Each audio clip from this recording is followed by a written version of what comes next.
They were the first big animals to fly. But their bodies were so bizarre, it's hard to imagine how they got into the air. They were pterosaurs, and they owned the skies for 150 million years. I'm blown away by these animals. Pterosaurs are probably the weirdest animals that live on this world. They are the closest things to living dragons the planet has ever seen. They're not birds, and they're not bats. So what in God's name are they? They're impossible animals. They're reptiles, and yet they're flying around. How on earth could these animals ever fly? And can they fly again? Now, join the quest to build one. Hunt for evidence that unlocks the mystery of their flight. Piece together clues that may lead to the largest creature that ever flew. Come face to face with the monsters of the sky.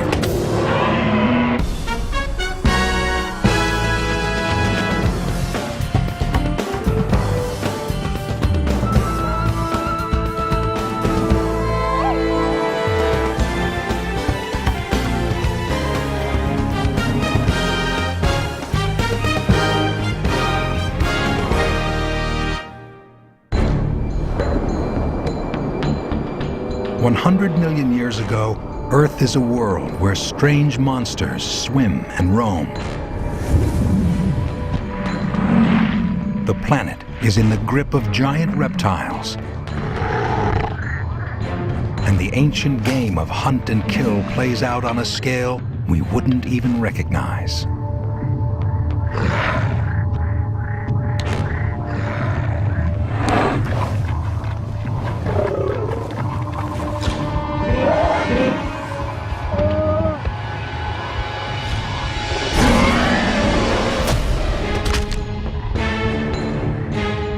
But there is another dimension to this world, often overlooked but more remarkable. It's the realm of the most mysterious creature of them all. Pterosaurs.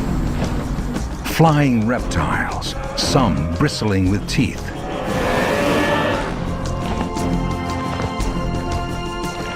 After insects, pterosaurs were the first animals to fly. They became a global air force.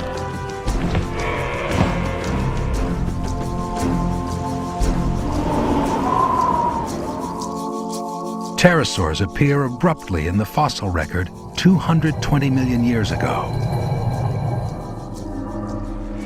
We don't have a clue about how they evolved.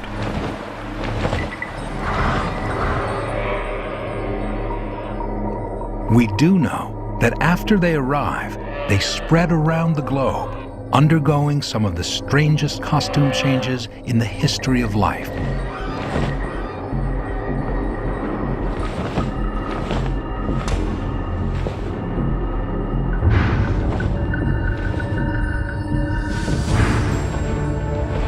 Some had short tails, others long. Some were as small as a sparrow. Others were giants. Many were covered with something like hair and sported crests as if out of Mardi Gras. They had outrageous jaws, fine-tuned for hunting. But for all their variety, it's flight that defined them. Somehow, these long-necked, gawky creatures not only figured it out, they perfected it. 220 million years ago, this skill set them apart from every other large creature. Birds didn't even exist yet. Pterosaurs ruled the skies.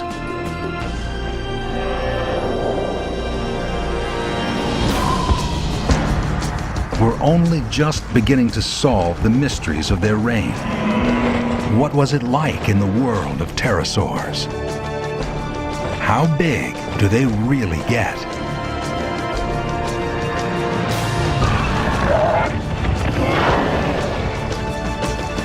And how does an animal that looks like a broken umbrella get its ungainly body into the air and actually fly?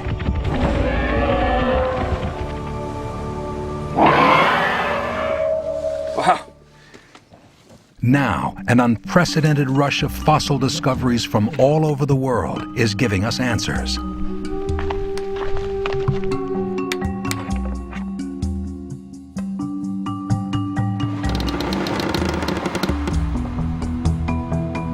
And the most intriguing find could rewrite the record books on pterosaur size. Paleontologist Dino Fry leads a major investigation of a recent discovery in Israel's Negev desert. He thinks this is a finger bone from a pterosaur of unprecedented and almost unbelievable dimensions. If Fry is right, there's only one other pterosaur that comes anywhere close. It's a colossus called Quetzalcoatlus, or Quetz for short. Discovered in Texas in the 1970s, it was the largest flying animal ever seen.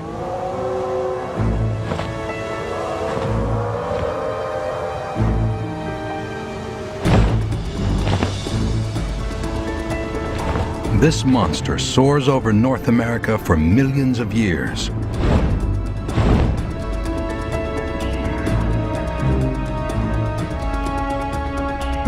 It has a wingspan of nearly 40 feet.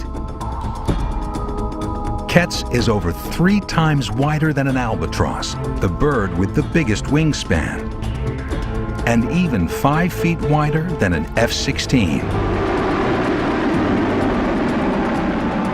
Quetz cruises at an estimated 45 miles an hour and weighs 300 pounds, over 6 times heavier than the largest flying bird. But the new discovery in Israel may be evidence of something a lot bigger. When I saw this big bone for the first time, I couldn't believe what I saw. I first thought that must be a tree trunk or something like that. But a close examination revealed that it must be a bone. And then I had this goosebumpy feeling, and I couldn't speak anymore.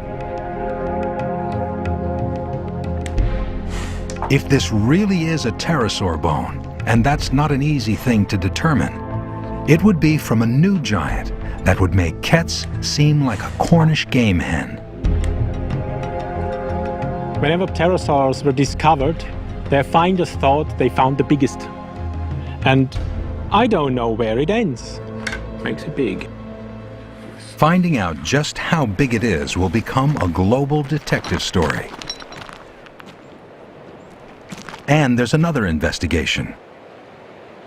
One that's trying to figure out how pterosaurs flew.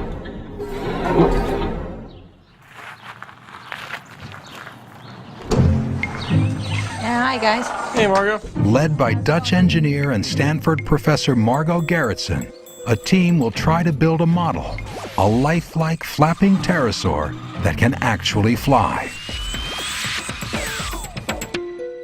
And there are instructions for building a pterosaur. They're written in stone.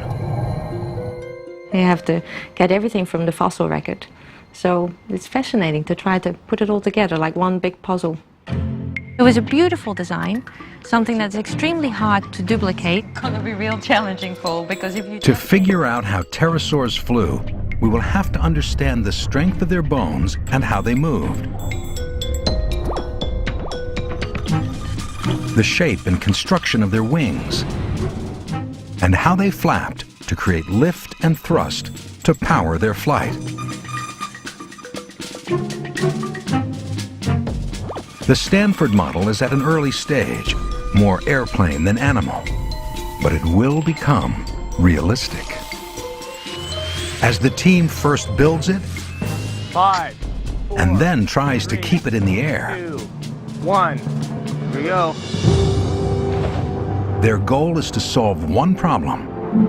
What are the flight secrets of the first large animal to take to the skies?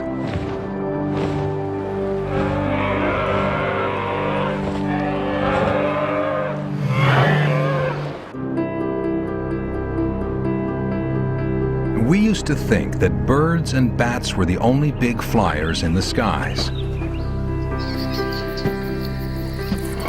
But a strange discovery near Solnhofen, Germany, shattered this myth. This limestone quarry is a huge evidence locker, loaded with clues about life in a shallow lagoon 150 million years ago. Less than 250 years ago, a quarryman found something baffling.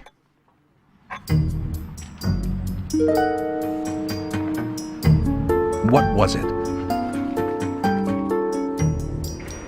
Naturalists of the 1700s fumbled for explanations based on familiar creatures.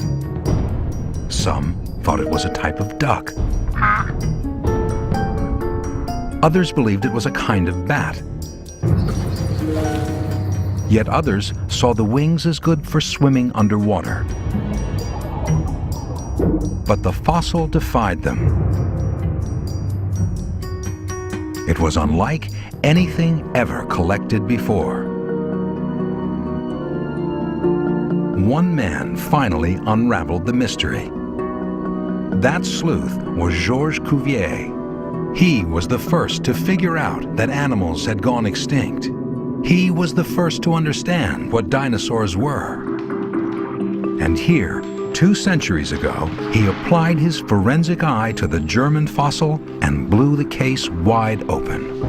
Cuvier received a drawing of this strange petrified animal, and he realized suddenly that it was completely a new order of animal. It was a new branch on the tree of life. Cuvier spotted a tiny bone in the jaw that's like those found in only one kind of animal.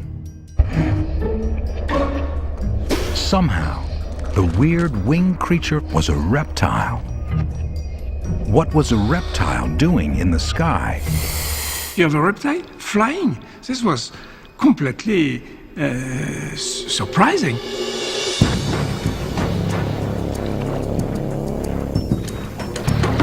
How could a cold-blooded, lethargic beast like a crocodile launch its bulk into the air?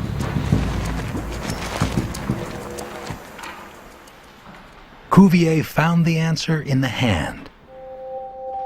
A single finger had grown enormously, enough to support the wing. Cuvier called the creature pterodactylus, roughly wing on the finger. It was a revolution in biology.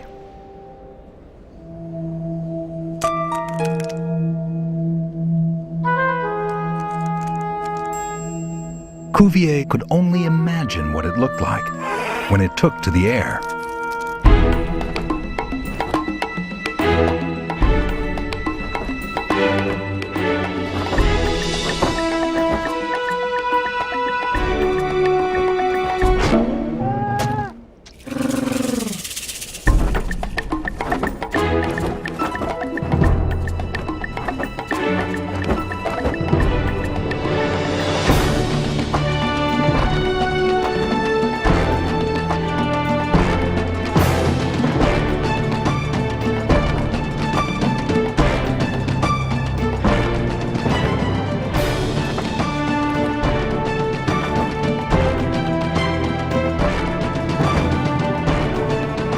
For 200 years, we've known that pterosaurs flew, but only recently have we started to figure out how.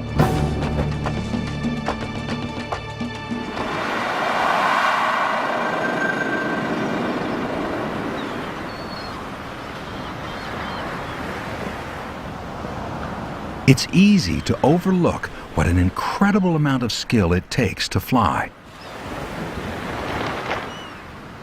To get answers about how pterosaurs did it, take a look at the wings of birds and bats.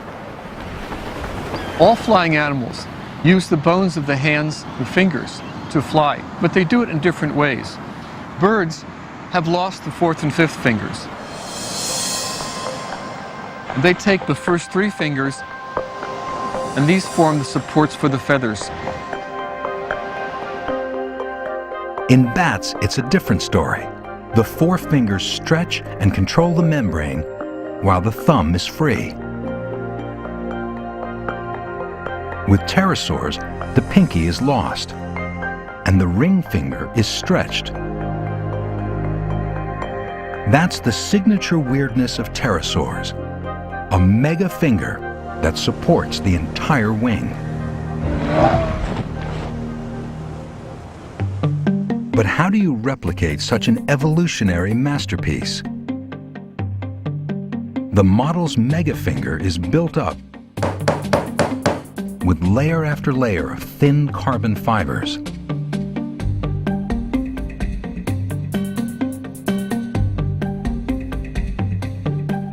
It's then wrapped with Kevlar tape for extra strength. And now, the model has its own flexible and nearly unbreakable mega finger. But how did the wing it supported generate lift?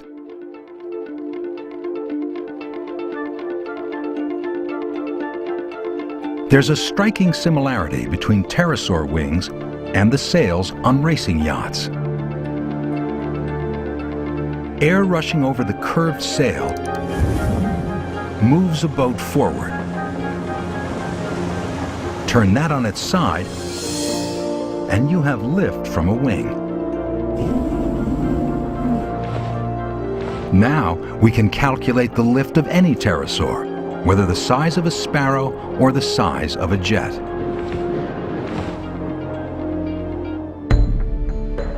And in Israel, the hunt continues for flying giants. Dino Fry is now convinced that this big new fossil is a pterosaur bone. In pterosaur fossils, the bone wall is very thin. And it's built of interlaced layers that are strong like plywood. Inside the bone, there are fine hair-like struts, and the inner cavity is filled with air. And this makes pterosaur bones extremely lightweight. So light that even a giant could take wing. Fry comes to one more conclusion. The fossil from Israel is a wing bone. And it's just one of four that made up the megafinger. In Fry's mind, this thing is off the scale. It will take more evidence to determine just how big it was. With lightweight wings of any size, pterosaurs go everywhere, including Inner Mongolia, China. Paleontologist and National Geographic explorer Paul Serino knows they've been found here before. Over 100 million years ago, this area was covered by a vast lake, a pterosaur paradise.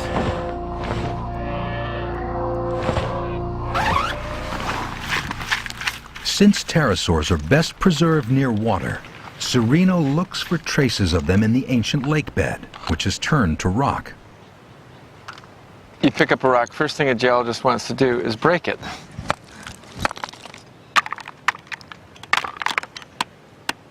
Every rock could reveal a key event in the life of a pterosaur. You can see individual events that probably represent storms on an individual day 110 million years ago that covered up animals that died earlier that day and maybe the day before. Hey, Paul, we got a fish. Take a look at this. Ha! He'd like nothing better than to find a pterosaur fossil. Little fish there. But he's only finding pterosaur prey, fish. Still, it's one more clue about this baffling flyer.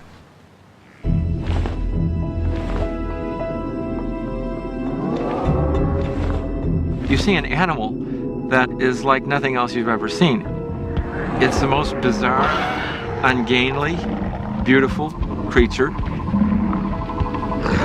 I mean, it's flying with a finger. Evidence of that finger is elusive, Pterosaur fossils are extremely fragile. It's very rare to get a beautiful specimen of a pterosaur. Nevertheless, he did it. A few years ago, on an expedition to Africa, Sereno found a pterosaur where no one expected it.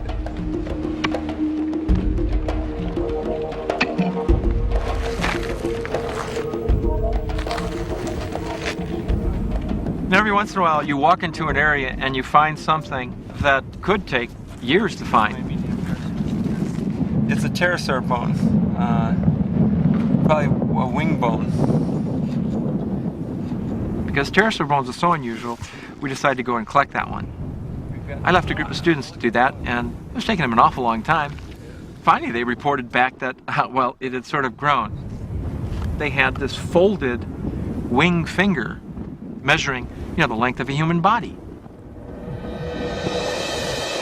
So it's missing this end, but this end. Pterosaurs were virtually unknown from Africa. There were just bits and pieces recorded, and it really was an incredible discovery. Before this expedition, major pterosaur discoveries had come from Europe, China, and the Americas. The discovery of our African pterosaur showed they had a global reach. They truly conquered every continent. Pterosaurs were a worldwide force, but they faced threats. One may have come from the jaws of an African superpredator. Because on the ground, pterosaurs were sitting ducks. When Sereno found his pterosaur, he also found fossils of a heavyweight predator called supercroc. This is Sarcosuchus, the giant crocodile of... Its jaw alone measured over 6 feet. One huge skull.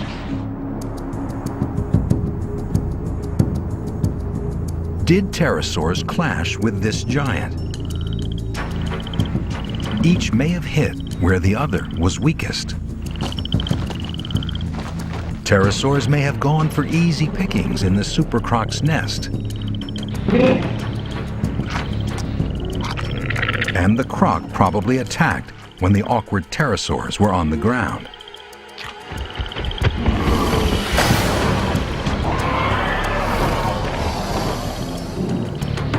Investigators recently unearthed evidence of a similar conflict, the first ever discovered. A fossil find in Canada may show that pterosaurs tangled with dinosaurs.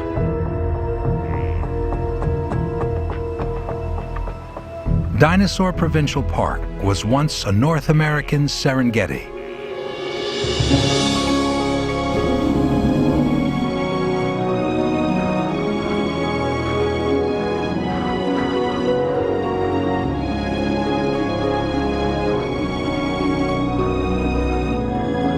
Here, pterosaurs tried to stay clear of danger on the ground.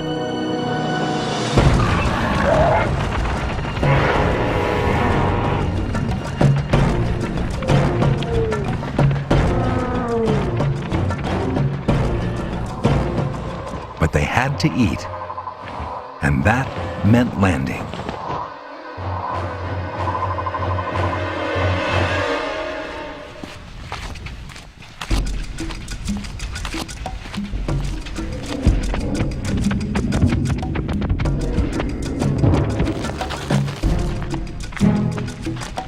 Eons later, a fossil hunter found hints of what may have been one pterosaur's last landing. I walked around a corner and took a couple more steps and looked down, and there was this long, skinny bone. And I'm like, this is interesting. Interesting because it was part of a pterosaur's megafinger. And fragile pterosaur fossils don't last long in the open air. Not only that, the first bone led to several more, and then to a kind of smoking gun. A tooth from something like a velociraptor sunk to the hilt in the pterosaur's shin. what happened.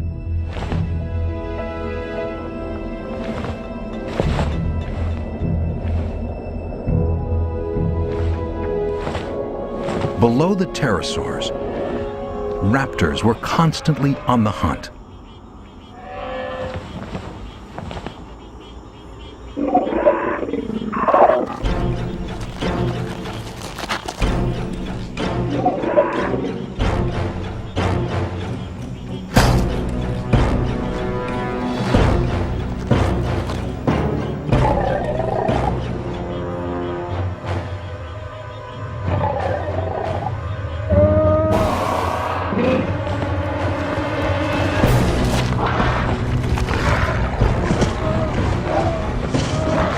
On the ground, pterosaurs were vulnerable. Their power was in the air. Flying was their ultimate survival tool. Pterosaurs dominated the skies, and they did this for 140 million years, which is a tremendously long period of time. Primarily they did this because they were the first to get into the skies. Before birds evolved, pterosaurs had the skies to themselves for 70 million years.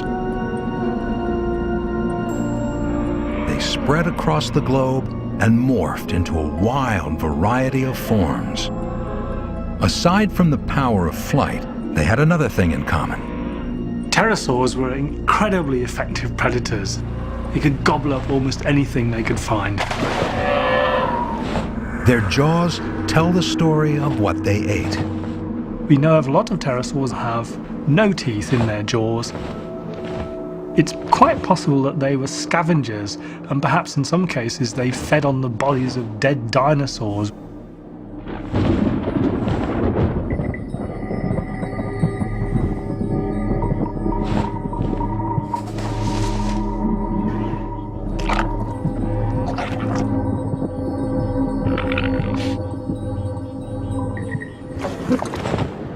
Many pterosaurs were aggressive hunters. Some were able to snag their fish on the wing. These big, long, sharp-pointed teeth basically are the tools of a fish catcher who wants to make darn sure that he grabs his prey when he sticks his beak into the water. One kind of pterosaur used a sieve of 1,000 teeth to strain for crustaceans. Other pterosaurs have long, sharp-pointed jaws which they use to lever shellfish off rocks or block them out of the sand. For all their variety of feeding techniques, pterosaurs were often found by water, shorelines, rivers, and lakes. And water wasn't just a place to eat, it was also a place to be eaten. Tylosaurs, giant marine reptiles up to 50 feet long, lived in prehistoric seas. Above them flew the nyctosaur. Its freakish 3-foot-tall head crest, as big as its wing, may have supported a kind of sail. To find prey, the nyctosaur had to fly low.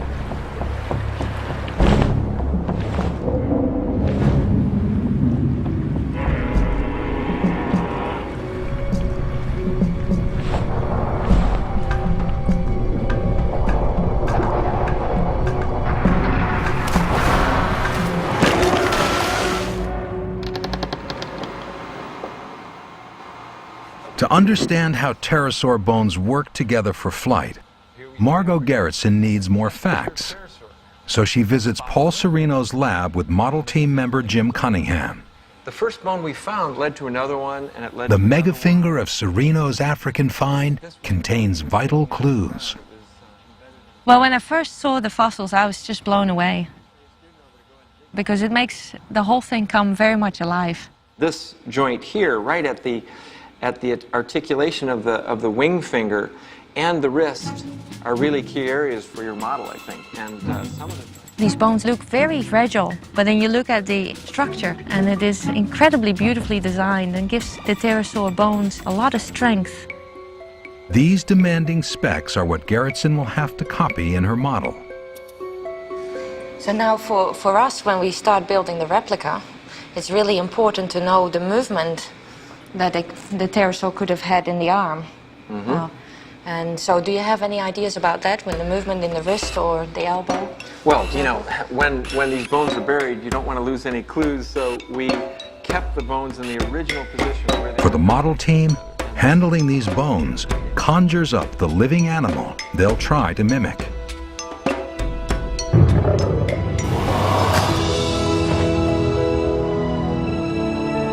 Its success in prehistoric Africa hinged on its extraordinary flight control.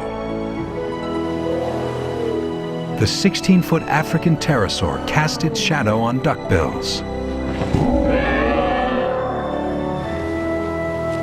It cruised over prehistoric turtles.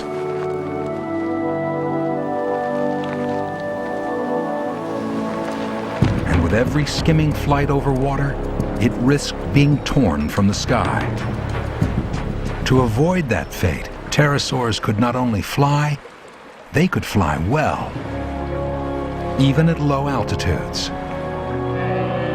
We have evidence of these aerial skills, and not from a new fossil wing, but from ancient tracks preserved in stone.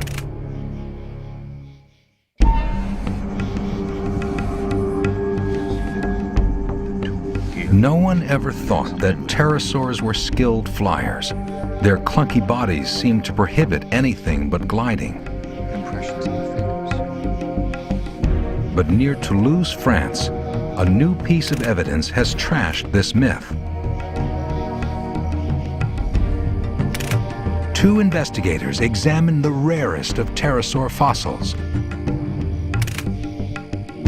Not petrified bones, but fossilized footprints.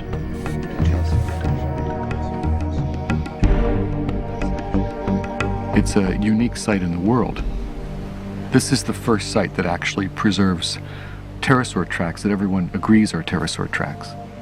One set of footprints here is as vivid to trained eyes as a series of flash photographs.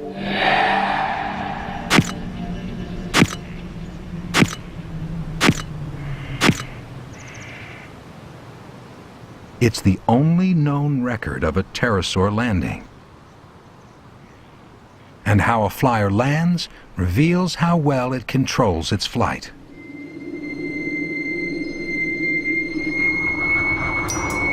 Strong thermals in this area attract another flying species, one that only recently discovered the secrets of flight.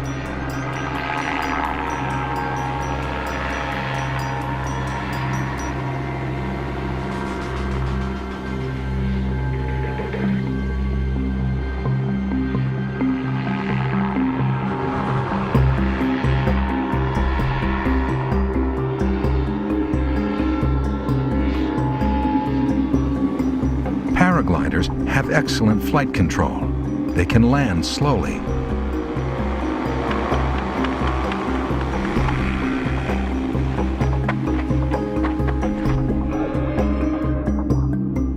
What about pterosaurs?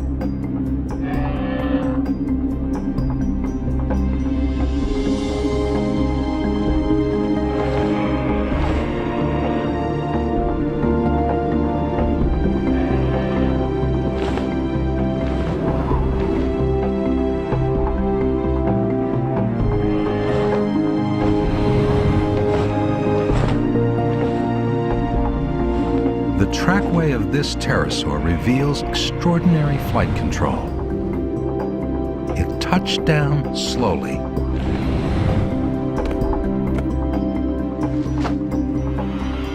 We're going to see the animal land like that with the claws this way. So he's landing here and moving forward like that. Then landing again in these tracks here, these two footprints. And then for the first time, the hands come in and they land there. Weirdly, pterosaurs have hands halfway down their wings. While standing, they bend their megafingers up and back. This trackway reveals a key fact about pterosaur flight. They didn't make a running landing as many birds do. they slowed themselves down during final approach. So there's basically two ways it can do that. It can glide down, stall with its wings, and drop.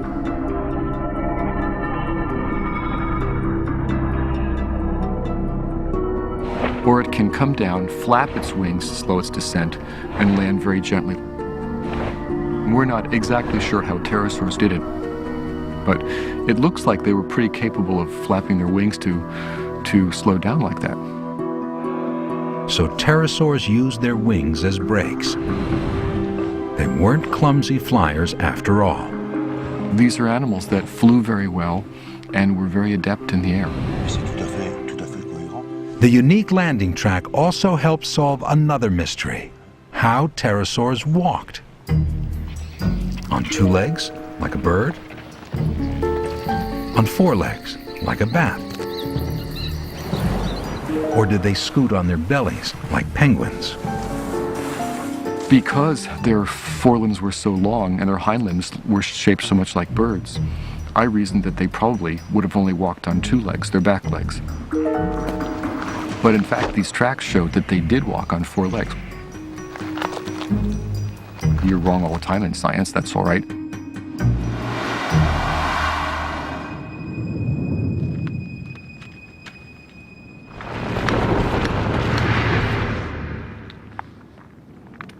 In the hunt for the ultra-giant, tracks will offer a different kind of evidence. Evidence about size. Fossil footprints recently found in Mexico look like nothing ever seen before.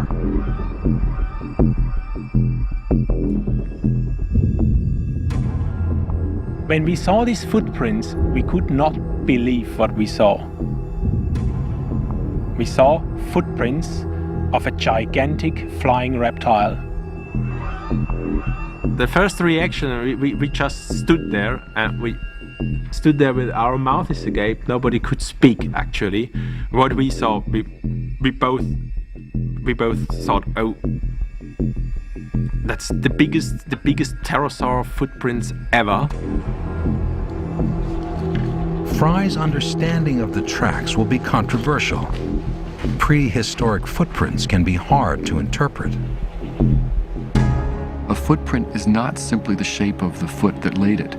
It's also what condition the ground was, and it's also the kind of motion that an animal makes. The Mexican tracks have a very elongated type of footfall. And this would appear to be the sort of thing that a pterosaur would make. But it's also the sort of thing that any kind of animal would make if it walked in really mushy ground. But the hand and foot outlines are so different that Fry concludes only pterosaurs could have left these tracks.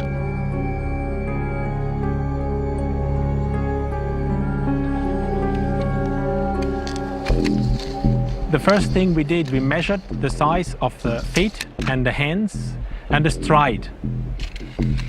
Each print is 2.5 feet long. That's a size 72 shoe. But the wildest part is yet to come. At first it looks as if one print is following another, but Fry thinks these tracks are only those of the left hand and foot. The right prints lay buried nearby. That would mean this thing has a stance nearly 15 feet wide, about the distance from the free throw line to the backboard. The evidence suggests the hip of this monster is just about as high as a basketball hoop. To Fry, the case for a record-breaking giant is coming together. But where does the huge fossil in Israel fit in? Is it somehow connected to the Mexican trackway?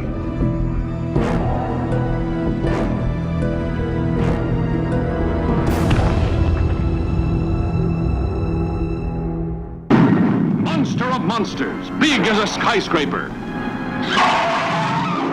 Ever since we figured out what pterosaurs were, they've been living large in our imaginations. Look out! They've seen us! But one man was more obsessed than most.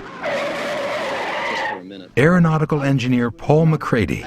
He's known for inventing weird flyers like the Gossamer Albatross, the first human-powered craft to fly across the English Channel.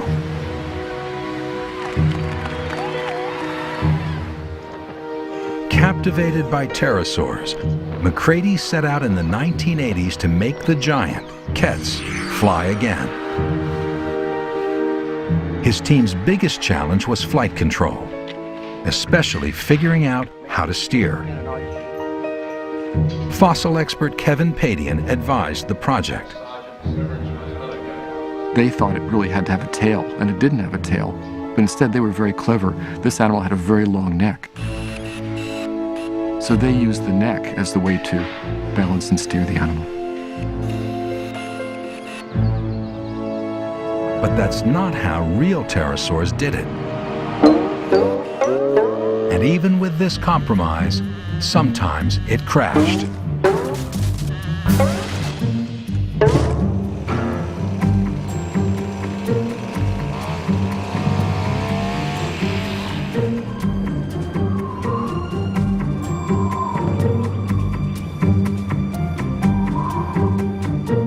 To get it off the ground, get it up in the air. It was fantastic at the time. We now know pterosaurs mostly relied on their incredibly sophisticated wings for steering. McCready's wings weren't up to the task. They were an unlifelike, rigid carbon fiber. His solution to flight control was aeronautical. He created an airplane in pterosaurs' clothing.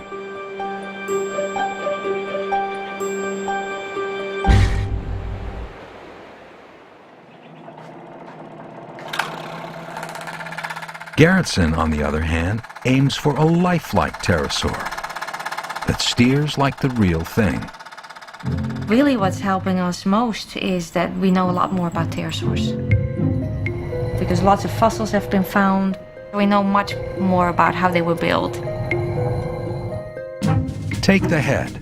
Fossil evidence shows that pterosaurs like this flew with their heads angled down, not parallel to the ground as McCready's model did. A lowered head makes flight far more difficult to control. But that's how real pterosaurs did it. Weight is another challenge. Power to weight is the ratio that governs all flight. And here the model has another advantage: new super light components. The batteries are a lot lighter and very powerful, and that's helping us a lot. The batteries hold 15 times as much juice per pound as McCready's did. The servo motors are far smaller, lighter, and more powerful. But the biggest difference is the wing. The goal is to solve the steering problem by copying the complexity of a real pterosaur's wing. McCready's wing had only a single moving joint, the shoulder.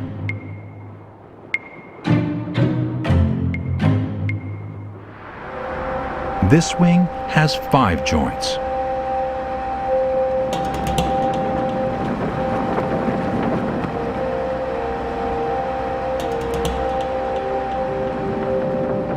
Now these lifelike wings are ready to be tested.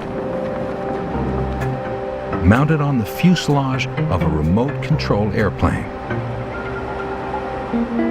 They'll fly at about 25 miles an hour, the estimated speed of the living animal. Like a kite, the wing membrane fills with air, taking on an airfoil shape which produces lift. The membrane's filling very nicely, and so hopefully that means we'll get a bit of lift out of it. This is the first chance for pilot Michael Luvara to practice steering. To do this, he uses a model airplane radio controller. Just like a real pterosaur, he reacts to the wind by adjusting the shape of the wings. Uvara is filling in for the pterosaur's brain. In this controlled test, the wing membrane works. But untethered, up in the sky, will it fly like the real thing?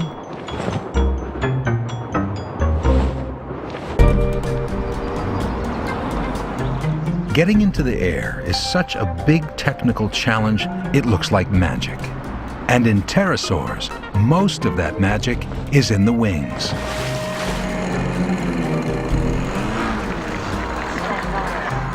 At a runway for remote-controlled aircraft, the model's wings are about to be tested. At this stage, though, the model is only part pterosaur. It still needs an airplane tail to steer, and it uses a propeller for takeoff. It may look crude, but it boasts one of the most sophisticated wings ever built. Based on clues from pterosaur fossils, there are 5 movable joints inside the wing for steering. The shoulders rotate. They can also sweep forward and back. The wrists can also rotate and sweep, and the wing can bend at the elbow. Now the object is to experiment with them. That's the one thing that we're trying to figure out with this replica right now. Which of the joint motions are really critical for control? The answer was wired into the real pterosaur's brain, so Luvara will have his work cut out for him. Here we go.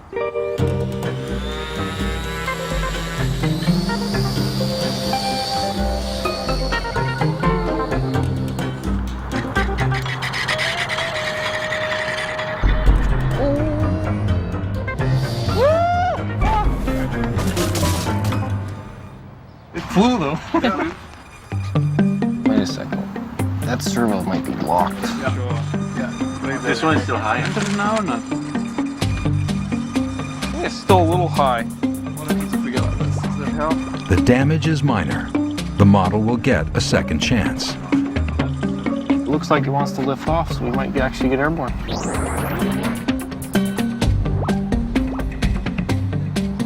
Constant tweaking Go play with it. is what it will take to fly like a pterosaur. It is a challenge. It's certainly like flying a ball, and you got to keep on trying balancing on top of the ball. Something wrong with the elbow, so that's better. Yeah, here we go.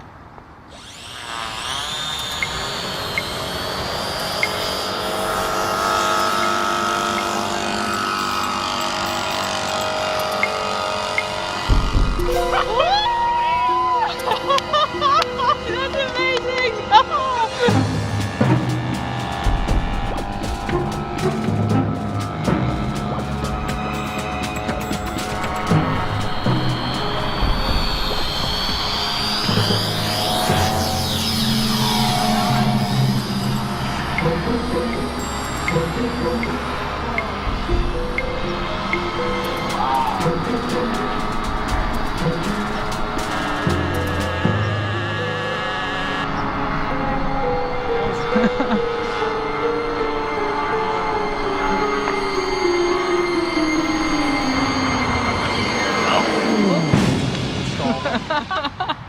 Oh well. Luvara couldn't react quickly enough to keep the model in the air. I would have loved to make it all the way around, but I think we need to do a little more work. Oh my goodness. Still, it's a breakthrough. Never before has such an adjustable, lifelike pterosaur wing flown. Something's loose here. I think we But what will happen when the model becomes even more realistic? Open it. A living pterosaur had a big, meaty head. The animal didn't just glide, it flapped its wings. And the wing membrane itself was much more complex than the single layer of sailcloth tested today. A critical discovery will radically alter the model's wing. bringing it closer to the real thing.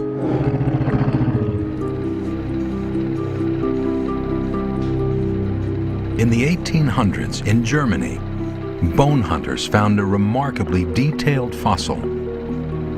Hidden inside, the defining feature of pterosaur wing membranes. Pterosaur wing membrane is a unique construction in nature. Layer of stiffening fibers controlled the wing shape. Fibers run diagonally from front to back to stiffen the wing and maintain the airfoil shape.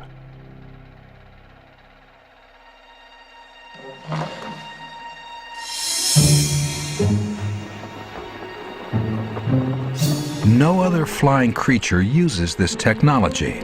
If pterosaurs owned patents, this would be a gold mine. But how do you mimic that?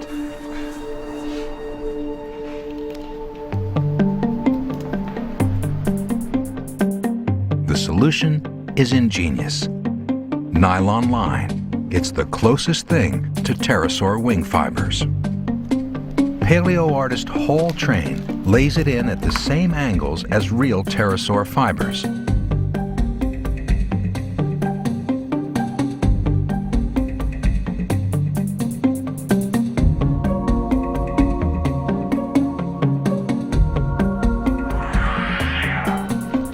The fibers give a ripstop-like strength to the wing membrane.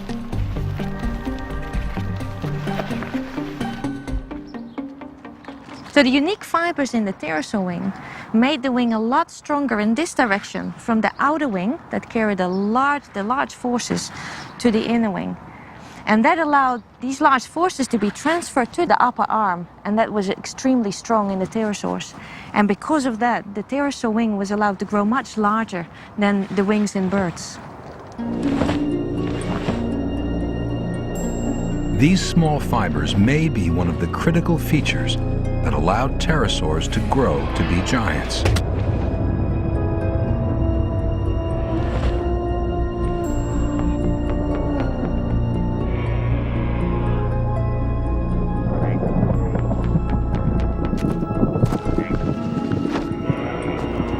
And pterosaur wings have even more secrets.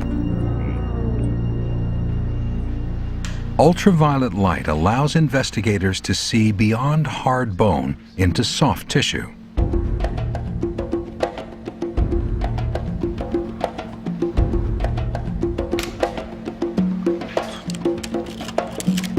If we look at pterosaur fossils under ultraviolet light, we see structures we never dreamed about.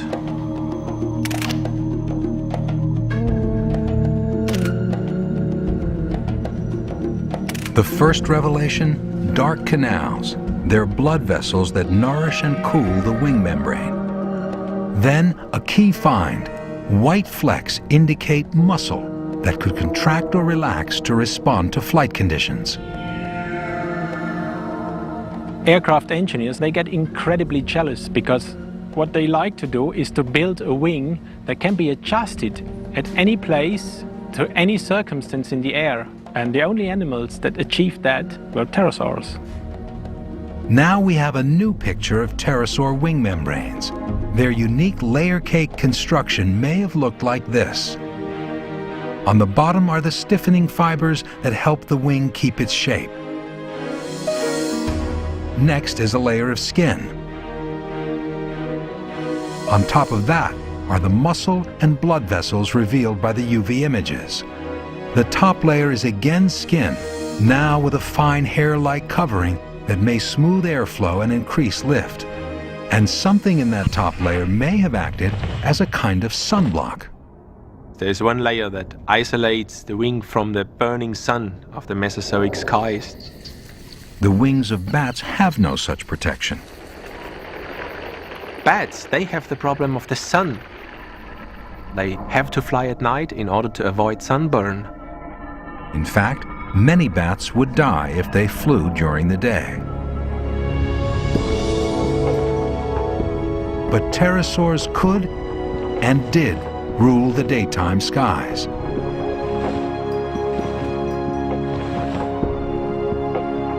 With each new discovery, pterosaurs defy our expectations. And a recent find offers yet another twist. Pterosaurs didn't need practice to become amazing flyers. They were born that way.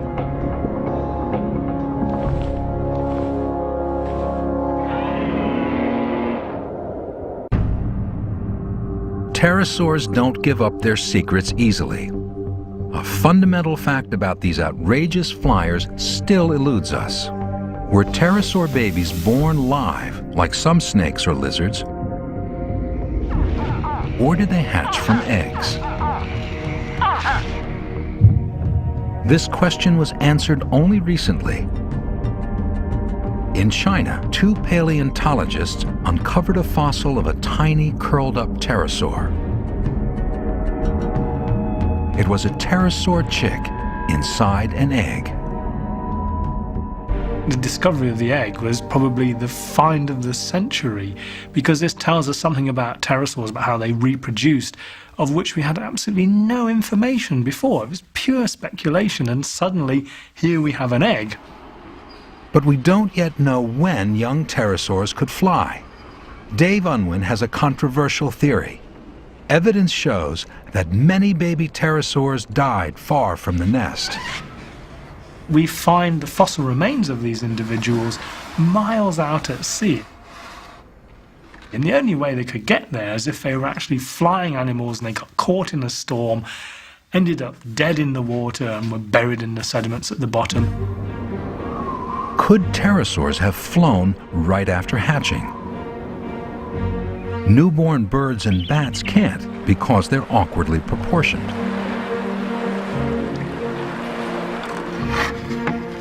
To prove his hunch that pterosaurs could take wing right after birth, Unwin needs more evidence.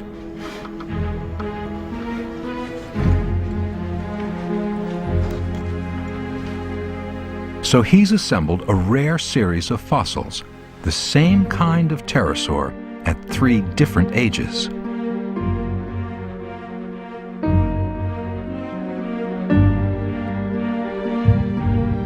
He measures the length of the bones that make up the arm,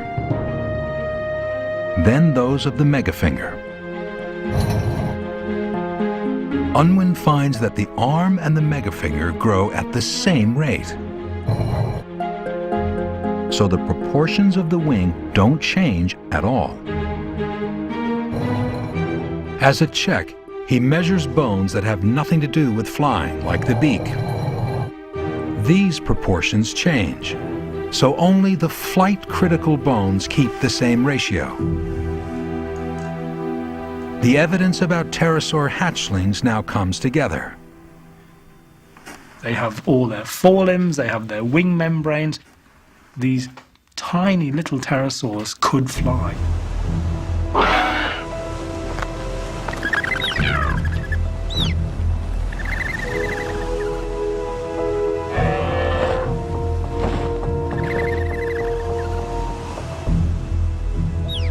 Flying babies challenge our ideas about flight.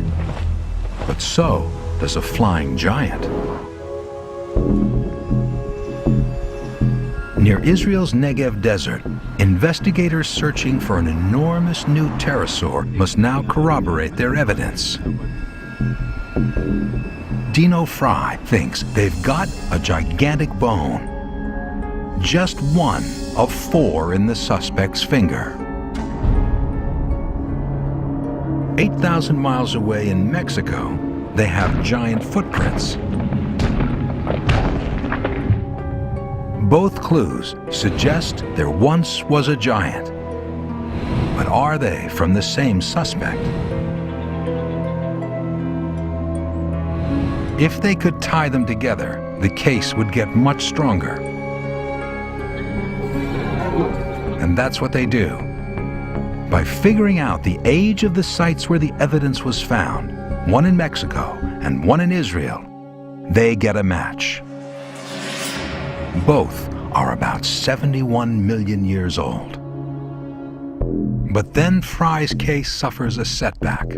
A new test shows the big fossil from Israel isn't the evidence he thought it was. Under the microscope, a thin slice reveals patterns not visible to the naked eye. What Fry was convinced was bone turns out to be wood. Without the megafinger's fossil, Fry's case now rests on the tracks alone. Tracks he's sure were made by an ultra-giant pterosaur. He will use this trackway to figure out size.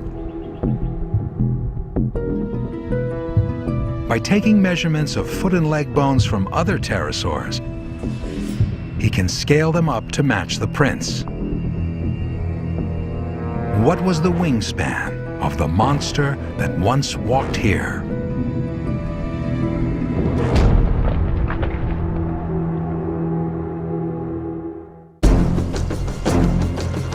In the quest to understand pterosaur flight, investigators have zeroed in on a weird appendage, the tail.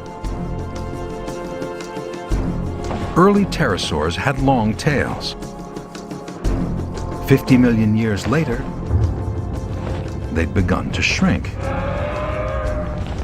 Their wings took up the slack, providing critical flight control. The history of aircraft shows the same progression. Early airplanes required big tails. Now, state-of-the-art craft can manage without them, but only because their wings are so sophisticated. Following the path of evolution, Gerritsen is shrinking the model's tail. But that will make stable flight harder. Now the wings will take on more steering control, just as in the real animal. Now when we're moving the wings back like this, the pterosaur will start to dive down. Where we want to go up again, we're moving the wings forward.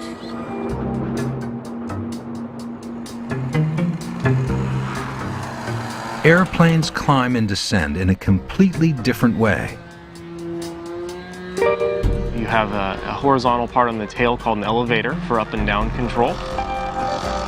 You have wing flaps, and those help you turn left and right.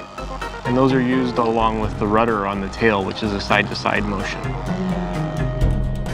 But for a pterosaur without much tail, turning is more subtle. To turn, we use twist of the wing. This would be a right turn. We're moving the right wing down and the left wing up.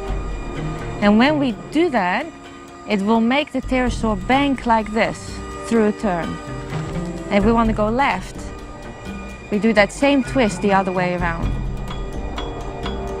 With its nimble wings, the model is nearly ready for its next flight test. But its body isn't finished evolving.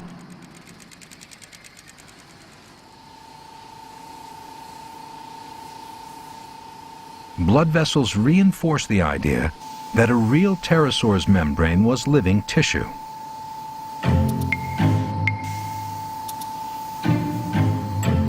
Another addition is more than cosmetic.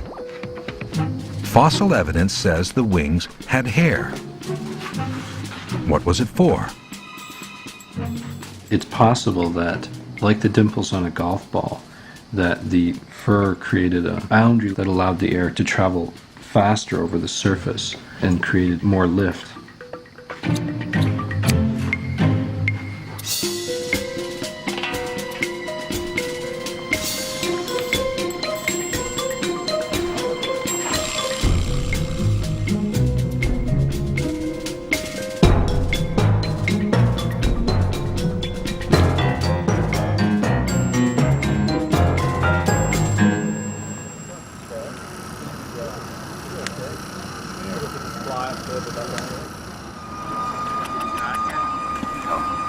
It looks so real. After its makeover, the replica is so lifelike that it's given a name, Herky, short for Hercules.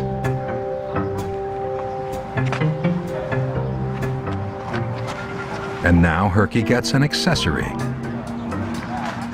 It's something real pterosaurs never evolved or needed, a parachute. Pterosaurs were also known for weird head crests. This metal one is part of a system to keep the head pointed into the wind, as real pterosaurs likely did in the air. For this crucial test, a large remote-controlled airplane will carry Herky aloft and then drop it. You want to check it? This is going to be our first flight with fur on the wings. It could go unstable, but I think in generally we're going to be quite all right with it. This is close to being the weirdest thing I've ever flown. Okay, mothership camera. Okay, lens cover off. The team performs final checks at a makeshift mission control. Should be on channel 2. All systems look good, but there's one nagging worry. We don't have these fast ways to control this, as a pterosaur could have done. Something goes wrong, pterosaur would immediately have controlled it. We don't have that. Our response is a lot slower. There are a lot of risks associated with this, and we could lose it. Herky must rely on Michael Luvara's reflexes. A real pterosaur had a big advantage, a flight computer, its brain. A new discovery suggests that its brain could make precise micro-adjustments of the wing many times a second. In a major breakthrough, recent X-ray scans of their skulls revealed faint imprints of pterosaur brains. Pterosaurs had huge balance organs that were able to measure tiny changes in pitch, yaw, and roll. A large part of the brain helped keep the pterosaur's eyes steady during quick maneuvers, a critical skill for hunting. Controlling flight also requires gathering data from the wing as well as from the arm and leg joints that keep the membrane taut. This information was analyzed by another processor that was the core of the flight computer.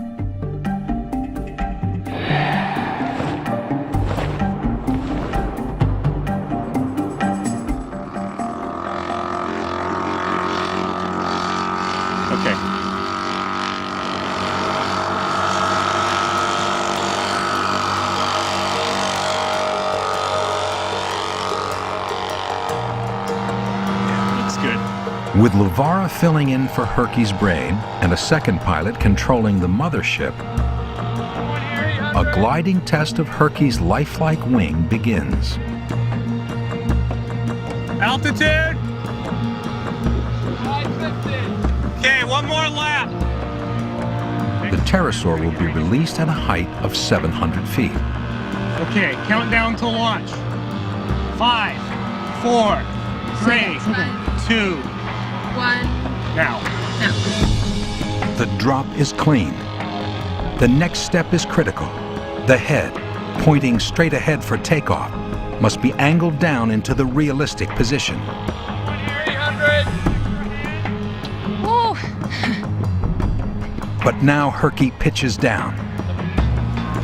Luvara tries to release the parachute. It doesn't respond.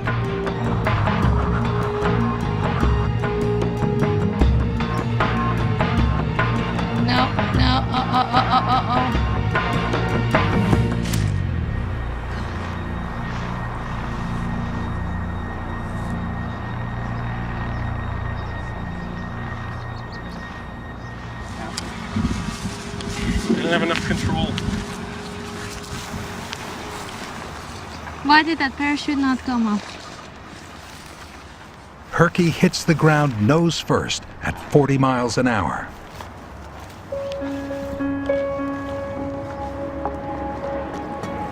They thought they'd copied every detail, down to the hair on the wings. So what went wrong?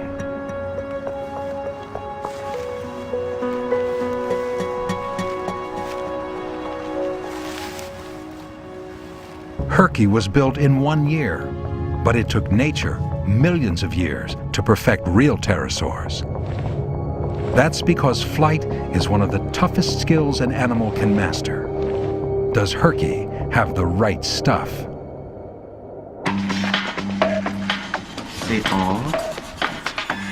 Herky's a wreck. You broke the neck. $500,000 of technology and a year's work are in jeopardy. The servo mount for the right pitch is broken. Why didn't Herky fly like a real pterosaur? The postmortem reveals 3 problems. The first was a pterosaur brain malfunction. Luvara pushed one of his controllers in the wrong direction. Yeah.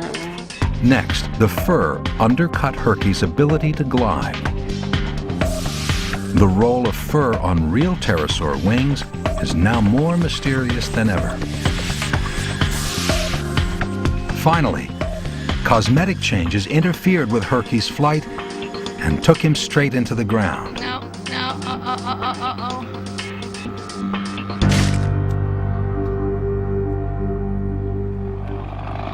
Herky is patched up and rebalanced. Good luck, Herky.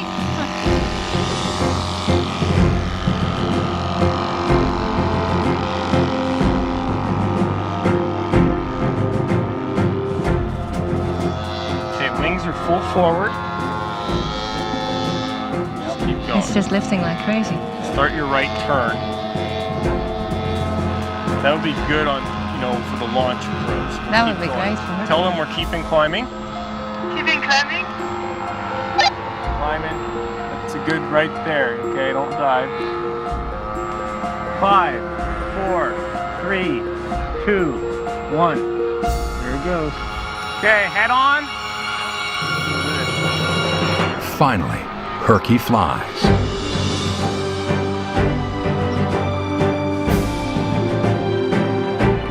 That is looking good. Heads down.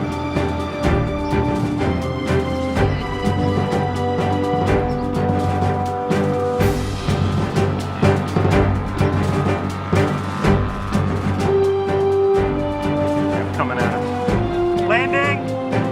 That's beautiful. That was beautiful at the end. For the first time in 65 million years, a nimble-winged pterosaur glided across the sky. The neck is not broken. Does it still have a pulse? But Herky and his kind didn't survive for millions of years just by gliding. They had to flap their wings. How did they do it? The answer again comes from birds and bats. They're the only 2 large animals alive today that can carry out a special wing motion that keeps them in the air. It's called the flight stroke. If you want to get up in the air, you have to do a certain kind of motion with your arms. And you can't just flap like this, it doesn't work. It actually requires a stroke that's down and forward, up and back, down and forward, up and back. Despite differences in their wing construction, birds and bats have similar flight strokes. But what about pterosaurs?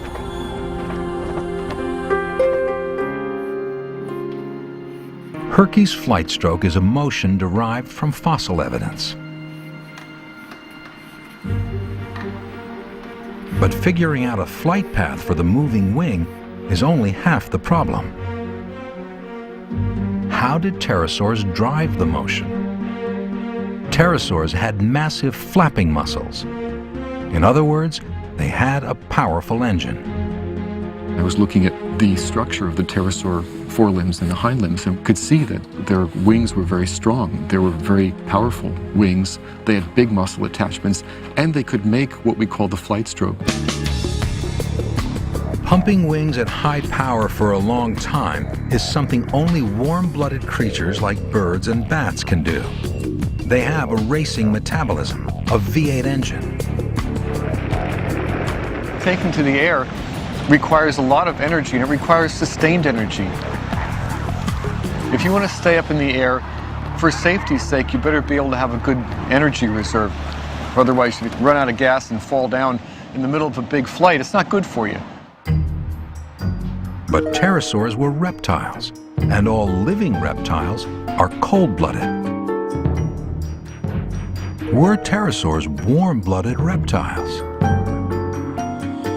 We can't take the temperature of a pterosaur, but we can determine how fast it grew. And fast growers tend to be warm-blooded. If you look at the fine tissue structure of an animal's bones, you get a sense of how fast they're growing. That tissue is laid down differently in slow-growing and fast-growing animals. Cold-blooded animals grow slowly, and the signature of this low-energy lifestyle is engraved in their bones. They don't have a lot of blood vessels to fuel growth. The bones of pterosaurs look completely different. They are jammed with blood vessels that feed fast growth. Their bones show the same kind of tissue structure we see in fast-growing animals. That's very difficult to imagine doing without being something like what we would call warm-blooded today. And there's one more convincing clue. It's a fossil of a pterosaur that had fur not only on the wings, but also on the body. Discovered recently in Inner Mongolia, it comes from an animal with a big motor. Only a warm-blooded beast needs fur to conserve heat. They're burning energy like mad, and they're able to burn that energy in bursts when they really need to. Something about that kind of lifestyle requires a physiology like a bird that is burning fast and hot. Maybe pterosaurs would have felt warm if you touched one. They were everything but like today's reptiles.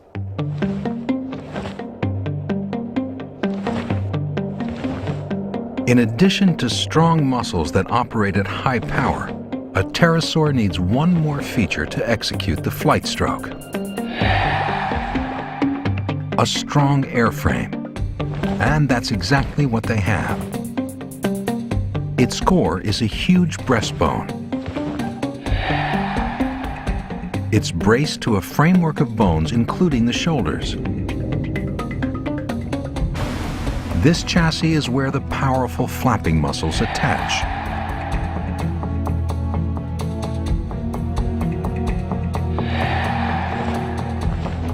This design of muscle and bone makes up the pterosaur's engine. So how will Herky evolve something like that? The flapping takes a lot of power. There's a big wings, and it's flying at high speed. So we need a big motor. But the motor adds weight. An analysis of the last flight showed Herky was already heavy and descended too fast. Why? All this cosmetics that we put on actually took us back in flight ability. The elaborate head weighed too much. So Herky gets a lightweight replacement. And there's another problem. The paint they applied to the wings. It changed the elasticity of the wing. And so what we had to do is to go back to material as still as stretchy as we really needed it. So to fly more like a real pterosaur, Herky has to look less like one. Shaved and in fighting trim, Herky evolves from glider to flapper. On a 300-foot steel cable, Herky gets his first chance to try out his flight stroke.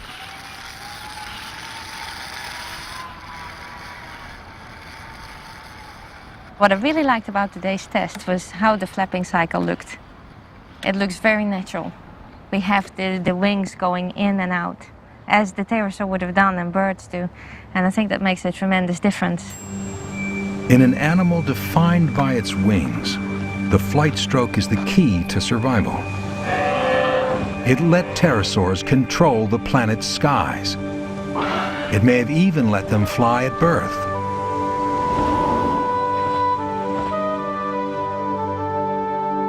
Along with a megafinger and a layered wing membrane, it's an essential secret of pterosaur flight. It may explain how these animals evolved into one of the planet's most skilled flyers. And it may also help explain the stunning results of the investigation into the largest animal that ever took to the skies.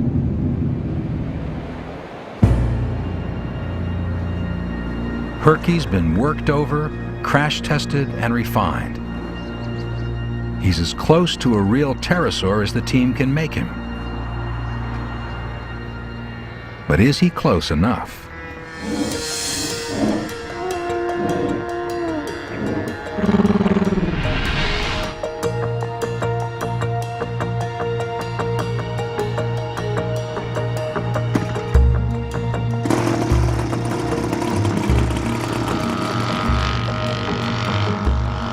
Wing finger and a prayer, Herky takes off for the last time.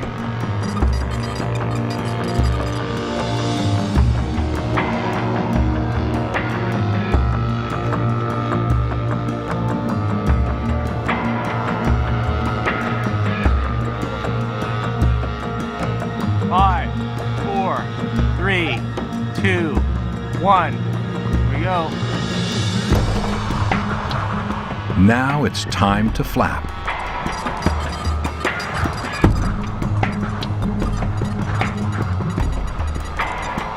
After a single flight stroke, the wings jam. Herky's engine is too weak. He can't even get his wings back to level. Lavara bails out. It worked. 50 feet, 40, 20, touchdown. Well, it doesn't look too bad. The parachute saved us. Yeah. Turn it off. I think we lost our clutch and gearing. Oh, that's it. Yeah, look at that. That's why it didn't flap. I think we were spinning the motor with nothing. Yeah, the whole clutch system came apart. How about that? Oh, that explains a lot. Well, It turns out that Herky was a runt. yeah. Later calculations revealed that his flapping motor had only half the power a real pterosaur would have had. Still, Herky's wings helped rewrite the book on pterosaur flight. I'm really proud of the design of the wings. We built a wing that behaves beautifully in gliding flight. We can control the shape, and by controlling it, we can steer the pterosaur. So that's been fantastic. But the real animals set an almost impossibly high standard. It was only by building Herky that we figured out just how skilled they were. They had the right stuff for flight, and they used it to conquer the globe.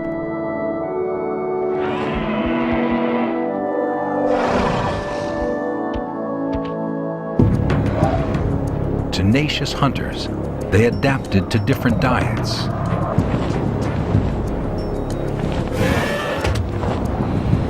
Filtering, probing, scavenging, and in a tour de force of flight control, grabbing fish on the wing. They were quite amazing. Compared to every living animal that I know, every living flyer or man-made flyer, I think the pterosaurs beat them all. In his hunt for a giant, Dino Fry now compares the sizes of footprints with fossil pterosaur bones and reaches a stunning conclusion. It became clear that there were pterosaurs that have a wingspan of more than 70 feet, which is simply unbelievable. Fry thinks it may be the largest creature ever to fly.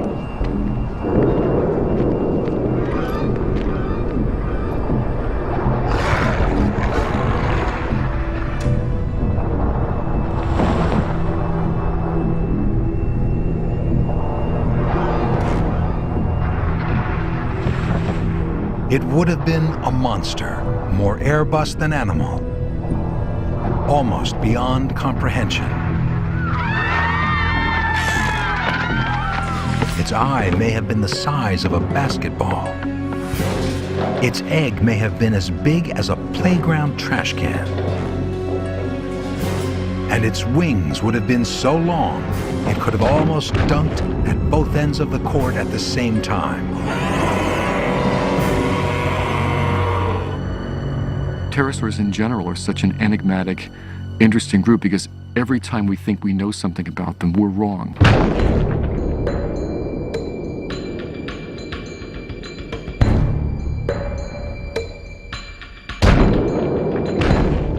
As a pterosaur is scaled up to gargantuan size, weight goes up faster than power. And this may give us an idea about how the ultragiant would have flown. If you're that big, you're certainly not going to be actively flapping for very long at a clip. Anything that big is going to have to be soaring most of the time. So, how could such a giant have fueled its flight? Most likely, they only could collect food, which was easy to get. In other words, pretty much anything that crossed its path. That must have been so impressive, and I can't describe you what I would do to see that live.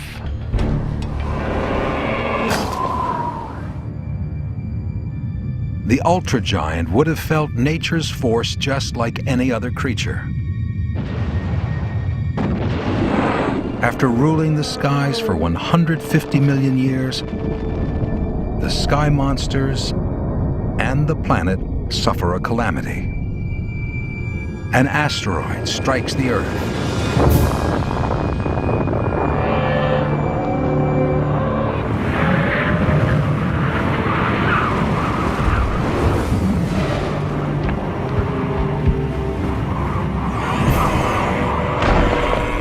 By one theory, the aftermath wipes out the dinosaurs.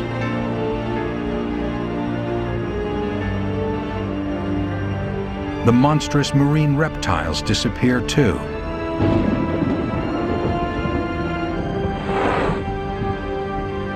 And pterosaurs, master flyers, are gone forever.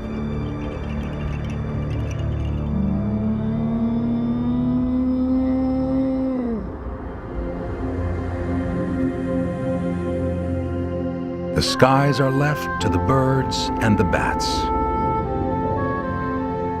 But for all their majesty, they'll never match the grandeur and weirdness of the greatest creatures to ever take wing.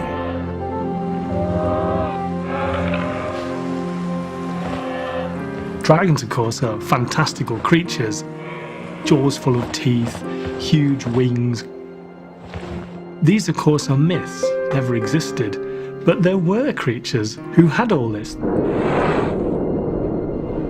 They were huge, they had big teeth, they had claws, and they were the pterosaurs.